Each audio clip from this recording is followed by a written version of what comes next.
ଗ୍ରାମାଞ୍ଚଳରେ ପାନୀୟ ଜଳ ଯୋଗାଣ ପାଇଁ ସରକାର ଖର୍ଚ୍ଚ କରୁଛନ୍ତି କୋଟି କୋଟି ଟଙ୍କା।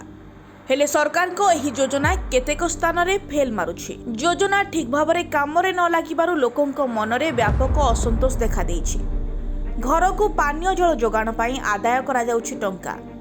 ଏଭଳି ଦୃଶ୍ୟ ଦେଖିବାକୁ ମିଳିଛି ନୟାଗଡ଼ ଜିଲ୍ଲା ଖଣ୍ଡପଡ଼ା ବ୍ଲକ ଅନ୍ତର୍ଗତ ସିଂଘାପଡ଼ା ପଞ୍ଚାୟତରେ। ଏପରିକି ପଞ୍ଚାୟତ ନିର୍ବାହୀ ଅଧିକାରୀ ଟଙ୍କା ଆଦାୟ କରି ଲୋକଙ୍କୁ ରସିଦ ମଧ୍ୟ ଦେଉଛନ୍ତି। ସେପଟେ ଏ ବାବଦରେ ପିଡି ଡିଆରଡିଓଙ୍କୁ ପଚାରିବାରୁ ଘଟଣାର ତଦନ୍ତ ହେବ, ବିଡିଓଙ୍କୁ ଅବଗତ କରାଯିବା ପରେ କାର୍ଯ୍ୟାନୁଷ୍ଠାନ ନିଆଯିବ ବୋଲି ସେ କହିଛନ୍ତି। ଆଜ୍ଞା ନମସ୍କାର। नमस्कार। ସାର୍ ନିରଞ୍ଜନ ଦାସ କହୁଥିଲି, ସାର୍ ରିପୋର୍ଟର ସାର୍ କହୁଥିଲି।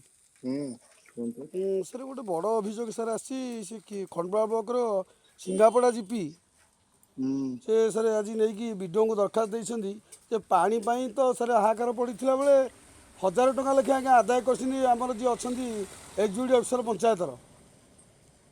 ତ ଆଦାୟ କରିକି ତାଙ୍କୁ ରସିଦ ଗୋଟେ ଗୋଟେ ଧରି ଦେଇଛନ୍ତି ସେମାନେ। ସିଂଘାପଡ଼ା ଜିପି ଆଜ୍ଞା। कौन 1000 टका आदाय कले? ଏଇ ଯେଉଁ ପାଣି କନେକ୍ସନ୍ ଦେବା ପାଇଁ अच्छा। ସେମାନେ ଆଜି ଆଜ୍ଞା ଅସନ୍ତୁଷ୍ଟ ପ୍ରକାଶ କରି ଗ୍ରାମବାସୀ ଆଜି ଯାଇଥିଲେ ଆଜ୍ଞା ବ୍ଲକ ଲିଖିତ ଭାବରେ ଦେଇକି ଆସିଛନ୍ତି। माने लोकंठो आदाय करछंदी 1000 टका लका? ଆଜ୍ଞା ଆଜ୍ଞା माने बिना रसीद रे? ନାଇଁ ରସିଦ ଦେଇ ଦେଇଛନ୍ତି। हां। ରସିଦ ଦେଇକି 1000 ଟଙ୍କା ଲେଖା ଆଦାୟ କରିଛନ୍ତି। ଆଉ ଗୋଟିଏ ରସିଦ ସାର୍ ଦେଇଛନ୍ତି ଯେଉଁଟାକି ସାର୍ କାଗଜରେ ଷ୍ଟାମ୍ପ ବସିଛି, ଆଉ ଖାଲି ରହିଛି ଲେଖା ରହିଛି 1000 ଟଙ୍କା ବୋଲି।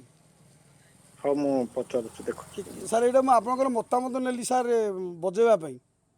हो ठीक अछि। ଆଉ ତାର କ'ଣ ସାର୍ ଆକ୍ସନ୍ ନେବେ ଆପଣ? मु देखिया प्रिलिमिनरी रिपोर्ट कोन दउछंदी वीडियो ଆଜ୍ଞା तापर एक्शन निया जिवो हला। ଆଜ୍ଞା ସାର୍ ରହିଲି, ନମସ୍କାର ଆଜ୍ଞା। नमस्कार। Bureau report PBM TV।